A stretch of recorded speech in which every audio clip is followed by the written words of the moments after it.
আসসালামু আলাইকুম ওরহমতুল্লাহি ওবরকাতুহু। প্রিয় দর্শকবৃন্দু, আশা করি সবাই ভালো আছেন।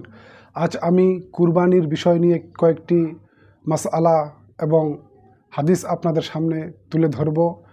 ভিডিওটি শুরু থেকে শেষ পর্যন্ত দেখবেন, অনেক কিছু শিখতে পারবেন।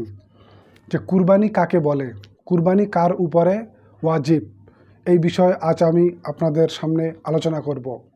তো আসুন, হুজুর পাক সাল্লাল্লাহু তাআলা আলাইহি ওয়াসাল্লাম বলেছেন, সামর্থ্য থাকা সত্ত্বেও যে ব্যক্তি কুরবানি করবে না সে যেন আমার ঈদগাহের ময়দানে না আসে। আল্লাহু আকবার। অর্থাৎ কেউ যদি মালদার হয়ে থাকে, মালিকে নেসাব হয়ে থাকে, আর সে যদি কুরবানি না করে, তো এই ব্যাপারে দোজাহানের বাদশাহ বলেছেন যে সে যেন আমার ঈদগাহের মাঠে না আসে। অর্থাৎ আপনি যদি মালিকে নেসাব হয়ে থাকেন তাহলে আপনাকে কুরবানি করতে হবে।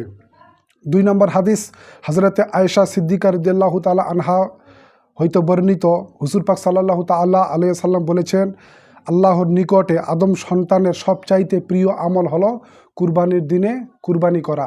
আল্লাহর নিকটে কুরবানির দিনে সবথেকে আল্লাহর পছন্দনীয় আমল হলো কি? কুরবানি করা। অর্থাৎ কুরবানির দিনে কুরবানি করা হলো সবথেকে বেশি একবারে নেকির কাজ এবং আল্লাহ তাআলার পছন্দনীয় একটি আমল। তো কুরবানির দিনে কুরবানি করতে হবে।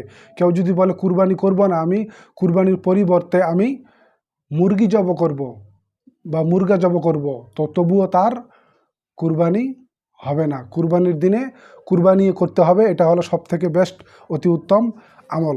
এবার আসুন, কুরবানি কাকে বলে।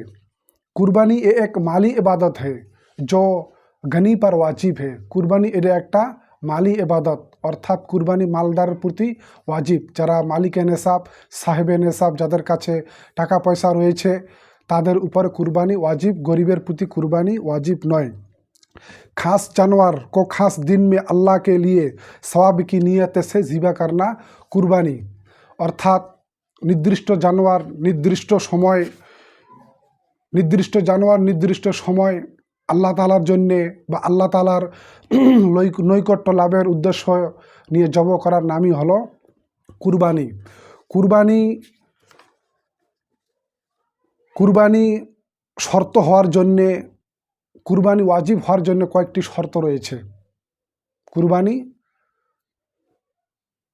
ওয়াজিব হওয়ার জন্য কয়েকটি শর্ত রয়েছে। এই শর্তগুলি যদি আমার বা আপনাদের মধ্যে থেকে থাকে তাহলে আমাদের উপরে কুরবানি ওয়াজিব, নচেত কুরবানি ওয়াজিব নয়। 1 নম্বর, মুসলমান হওয়া, অর্থাৎ মুসলমান হতে হবে। অমুসলিমদের প্রতি কুরবানি ওয়াজিব নয়। কাফের, বেঈমান, মুশরিকদের প্রতি কুরবানি ওয়াজিব নয়। বেধর্মীদের উপরে কুরবানি ওয়াজিব নয়। কুরবানি হতে হলে মুসলমান হতে হবে। 2 নম্বর, মুকিম হওয়া, অর্থাৎ মুসাফির না হওয়া। মুসাফিরের উপরে কুরবানি ওয়াজিব নয়।